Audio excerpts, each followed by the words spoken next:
Sure. So we started looking at the model that we run, how we run EMS. We started looking around at other counties in Idaho. We started looking at counties in other states. How do they do it? Some are fire-based, some are fire. It's kind of a morphed fire ambulance systems. A lot of them are private for-profit. Because we saw there were some anomalies with Bonner County EMS. What kind of anomalies? Just expense. I mean, the director's been, the former director, we were running about $300,000 over his levy rate. Not his budget, but his levy rate. He couldn't seem to figure out how to bring it down.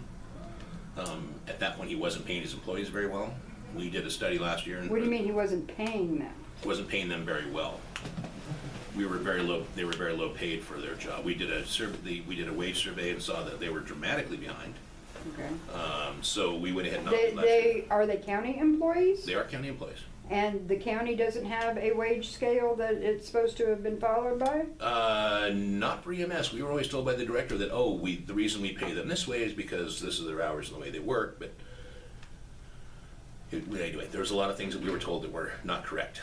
Okay. And when we started looking into them, we found they weren't correct, so we corrected them. They got about a 20% bump in wages. Okay. So anyway, that being said, one of the other things that jumped out too at us was that for the number of transports we run, which they bill insurance for, the revenues weren't commensurate to what we had seen to be kind of an industry standard. So therefore, I was throwing more tax burden on the taxpayers. So as we started asking around, we talked to Kootenai County and said, hey, kind of interested in looking at different models. We talked to Boundary County. Started kind of hunting, pecking around. One of the things that really stood out was that for the amount of transports we do, there's a lot of money we weren't collecting. And that burden, again, was going back on the taxpayers, which we don't think is right. We didn't like the way it was operating. We separated ties with our former director. He resigned. Mm-hmm. And then we started looking at, let me back up. Prior to that, we had already started looking at, can we do this better? One of the charges as commissioners is we're supposed to constantly be looking at things and how do we do them better? How do we do them more efficiently? How do we do them cheaper to some degree? But in other degrees, like with EMS, how do you give better service over what we're giving? And we'd had some complaints on response times. We'd had some complaints on equipment allocations for different parts of the county, specifically Priest River. There were some problems there. We didn't like the way that was being managed. We didn't like the relationship that we had with the other carriers that were outside of our system, which are still part of our overall system, which are Clark Fork, Schweitzer, and Priest Lake, because they're not county owned. So we decided, let's look at a better model. And so we sent out, several months ago, we set out to start looking at better models. We each called around to different places independently, started looking at our own research, decided to go, okay, let's go ahead and have a meeting, executive session under hiring, and let's figure out, what do we want to do here? Where are we going with this? Let's get our information on the table. Let's invite people in to speak to us. So we invited several different parties in to speak to us. And I'm not going to mention who, only because it got out that one of the parties from another county we invited in, and he got in trouble. So we started looking at different models. And again, also looking at how other counties do this, because that's important. Because sometimes we think we're in a bubble here, we're special and we're different, but we're not. And you can learn a lot from other people's mistakes. So with that, we came upon a model from up north that Boundary County was using. I talked to one of the commissioners up there. Which commissioner? Dan Denning. You talked to Dan Denning? Oh yeah. Okay. Dan was in our office. And I said, hey, I want to inquire as to your EMS and how you run it and what you've been doing. And he said, walk through this whole history of how it was and how great it is now, and here's what they do.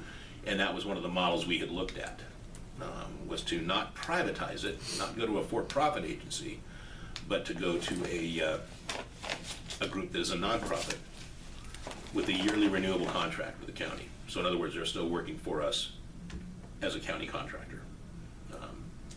They have their own board, which we can't sit on because that'd be a conflict, but we do have the contract. So at any time, we can eliminate the contract and away we go. So we started digging a little bit deeper into all these different options and started kind of ferreting out the things that we knew wouldn't work, like fire base is problematic because in Bonner County, we have Selkirk Fire, but then we also have Priest River, North Side, Clark Fork, Sam Owens, all these independent districts. So how are you going to get it? You can't go fire based. It'd be too cumbersome. It'd be too much of a nightmare. Plus, fire base typically wants to train the EMS folks to be firemen as well. And if I have a heart attack, I want someone that their sole job is being a paramedic. Not a paramedic firefighter, just paramedic, and that's all you do. And one of the things we noticed with the models with firefighting is that fire doesn't earn a lot of revenue because there's not a lot of fires. So what they do is they end up drawing revenue off of EMS. So it depletes the service that EMS is able to provide technically, because most of that money is being pushed towards firefighting, towards fire, as opposed to EMS where it should be. So that's the model we looked at doing. In the interim, we had the separation with our current director, or our prior director, and so we needed to make a move because we did not want to have a void in leadership, because as you know, whenever you have a void in leadership, usually what fills it is not very good. So we'd already been talking to a couple of different folks. We decided that it made the most sense to go ahead and hire Jeff Lindsay from the Boundary County system to work as an interim. He's down here 3 days a week. He lives here, but he's here 3 days a week, and he's going to be our interim director. For the most part, EMS runs fairly well.